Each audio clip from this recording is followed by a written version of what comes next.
मैं उन प्रशासन से पूछना चाहता हूं कि आप भी किसी दिन स्टूडेंट होंगे और आपके बच्चे भी किसी दिन स्टूडेंट बन के आएंगे, तो क्या अगर उनके साथ आपके साथ हुआ होता तो आपको कितना बुरा लगता ये चीजें जो आप बच्चों के साथ कर रहे हैं। नमस्कार दोस्तों, मेरा नाम है धीरज और आप देख रहे हैं धीरज ऑफिशियल न्यूज।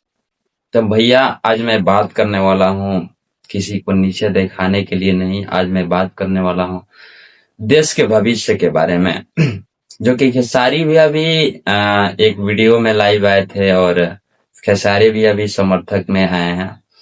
तो आइए उसी के बारे में आज हम लोग बात करेंगे थोड़ा बहुत, ठीक है ना। क्योंकि देखो भाई सालों का मेहनत एक सेकंड में बर्बाद कर देता है लोग। क्या ही हम बोले यार। एक माता पिता, एक गरीब माता पिता अपने बच्चों को कैसे पढ़ाता है, ये सरकार को क्या पता होगी।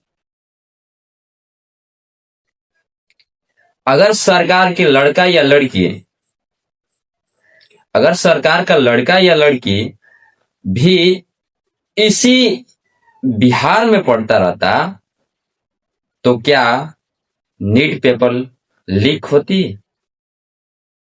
नहीं होती। मैं सरकार से पूछना चाहता हूं कि तुम लोग एक नीट पेपर जो लीक हो जा रहा है उसका तुम लोग पता नहीं लगा पा रहे हो, तो तुम लोग हो कहीं के लिए भाई। देखो, तुम लोगों के ऊपर तो हमको गाली बहुत ज्यादा आ रही है, लेकिन हम बोल नहीं सकते हैं। ये मेरी संस्कृति नहीं है। बिहार का है बट नहीं है यार। तुम लोग को समझना, ये अमित शाह जो दिल्ली में जो पुलिस हैं उनके अंडर में सब आते हैं, अमित शाह के अंडर में आते हैं। और ये अमित शाह क्या करते हैं, बच्चों पर लाठी चार्ज करवाते हैं। क्या अगर तुम्हारा भी अगर लड़का लड़की होती तो तुम क्या लाठी चार्ज करवाते हैं? मैं अमित शाह से पूछना चाहता हूं, करवाते हैं? नहीं करवाते हैं। आप लोग तो भाई पैसा वाले हैं, आप लोग पैसा वाले हैं। समझ में आया ना। और गरीब बच्चियों के भविष्य जो तुम लोग बिगाड़ रहे हो, ये तुम लोग बहुत गलत कर रहे हो, बहुत गलत कर रहे हो। हमको लगता है कि जंतर मंतर प्रोटेस्ट में मतलब दिल्ली में जितना लड़का मार खाया है, हमको लगता है कि ऐसा कभी नहीं हुआ कि इतना प्रोटेस्ट में लड़का या लड़की मार खाया होगा। यार देखे तो हमको रुआ कांप गया। क्या होगा हम लोगों का भविष्य। और नीट पेपर लीक करने वालों को पता नहीं लगा पा रहे हो तुम लोग, तो सरकार काहे के लिए बैठे हो तुम लोग। तुम लोगों से अच्छा तो ये विजय थालापति जी हैं। अगर वो पीएम बन जाए ना तो देश को बना देंगे वो।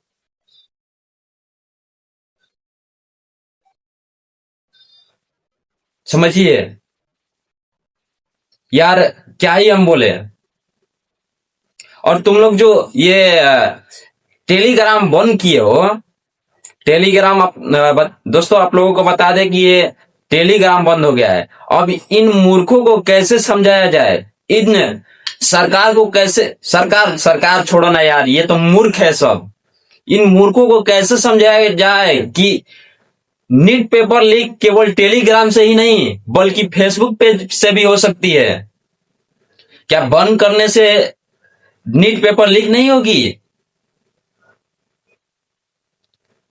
अगर तुम लोगों को लगता है कि ऐप बंद करने से नीट पेपर लीक नहीं होगी तो हमको एक स्टाम्प पेपर पर लीक कर दो भाई,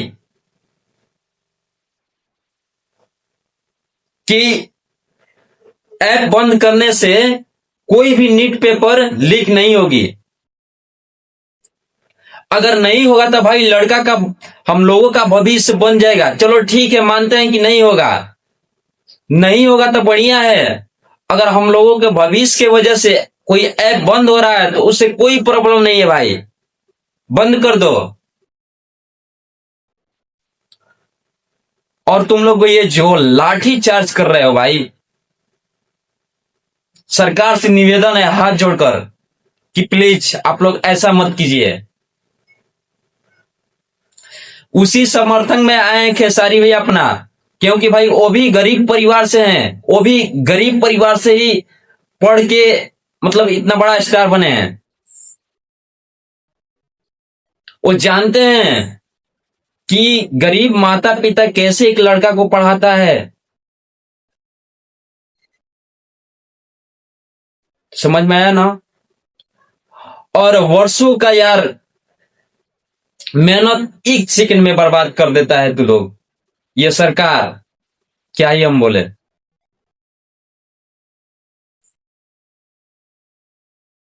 तो खेसारी भैया भी इस जंतर मंतर प्रोटेक्ट के समर्थक में आए हैं। जरा आप लोग भी सुनिए कि क्या बोल रहे हैं खेसारी भैया।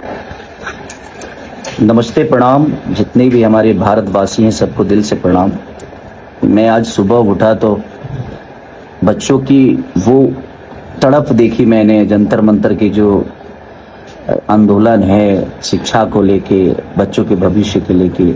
मैं उन प्रशासन से पूछना चाहता हूं कि आप भी किसी दिन स्टूडेंट होंगे और आपके बच्चे भी किसी दिन स्टूडेंट बन के आएंगे, तो क्या अगर उनके साथ आपके साथ हुआ होता तो आपको कितना बुरा लगता। ये चीजें जो आप बच्चों के साथ कर रहे हैं और आपके बच्चों के साथ होगा तो कितना बुरा लगेगा। आखिर वो बच्चे क्या मांग रहे हैं, अपने भविष्य के लिए क्या लड़ना गुनाह है? और मैं हर उस आदमी को कहना चाहता हूं जो भी उन बच्चों पे लाठी बरसा रहा है, उन बच्चों का कोई गुनाह नहीं है, अपने भविष्य के लिए लड़ना गुनाह नहीं है। अब सोचिए कि आप कोई धन इकट्ठा किए हो और अचानक से आपका धन चोरी हो जाए तो कितना बुरा लगता है। और उनके साथ वही हुआ है कि वो इतने दिन से मेहनत कर रहे थे ताकि वो कुछ बन जाएं, लेकिन उनका भविष्य ही चोरी हो गया, भविष्य ही लीक हो गया। और ये लड़ाई सिर्फ हमारे बच्चों के भविष्य की नहीं, बल्कि ये लड़ाई उन गार्जियन की भी है जो मेहनत करके अपने बच्चों की इतनी तैयारियां, इतनी पढ़ाइयां, जिन्होंने आज 20-20, 25-25 साल से अपने बच्चों के भविष्य को अपने दिमाग में रख के मेहनत करके अपने बच्चों को तैयारी कराई है। सोचिए उन पे क्या बीत रही होगी कि वो किसी लायक आज नहीं बन पाए, बस सिर्फ लाठी खा रहे हैं वो। हमें पढ़ा लिखा डॉक्टर चाहिए, पढ़ा लिखा वकील चाहिए, पढ़ा लिखा मास्टर चाहिए, हर आदमी पढ़ा लिखा चाहिए। तो हमें विकल्प मिलता है तो हम पढ़े लिखे लोगों को क्यों नहीं चुनते, ताकि वो हमारी चीजों को समझ सके कि पढ़ने का मतलब क्या होता है और शिक्षा का मतलब क्या होता है, एक तैयारी करने में कितना वक्त लगता है। कोई पढ़ा होगा तभी समझ पाएगा इस बात को। और ये लड़ाई सिर्फ बच्चों की नहीं बल्कि हम गार्जियन सबकी है, क्योंकि हमने भी मेहनत करके अपने बच्चों को उस लायक बनाने का प्रयास किया है और उनका भविष्य ही चोरी हो रहा है। मैं आप सबसे हाथ जोड़ के प्रार्थना करता हूं कि उन बच्चों पे प्लीज आप ऐसा मत करिए। इतने सारे आंदोलन हो रहे हैं, क्यों हो रहे हैं? सिर्फ समझ की वजह से ही हो रहे हैं। देखिए, मैं पढ़ा लिखा नहीं हूं, बट मैं अपने बच्चों को पढ़ाता हूं तो मुझे पता है कि बच्चों की पढ़ाई कितनी, वो हमारे ही बच्चे 4-4 घंटा 5-5 घंटा पढ़ते हैं ना, तो मुझे लगता है यार कितनी मेहनत है। तो शिक्षा बहुत महंगा है इस धरती पे और लोगों का भविष्य उससे भी महंगा। अब प्लीज उन बच्चों पे दया करिए। मैं सबसे हाथ जोड़ के प्रार्थना करता हूं, जितने भी प्रशासन के लोग हैं, आप भी किसी दिन स्टूडेंट होंगे या आपके बच्चे भी उस जगह पे खड़ा हो सकते हैं, तो क्या आप ऐसे ही लाठी बरसाते? प्लीज उनका सुन लीजिए।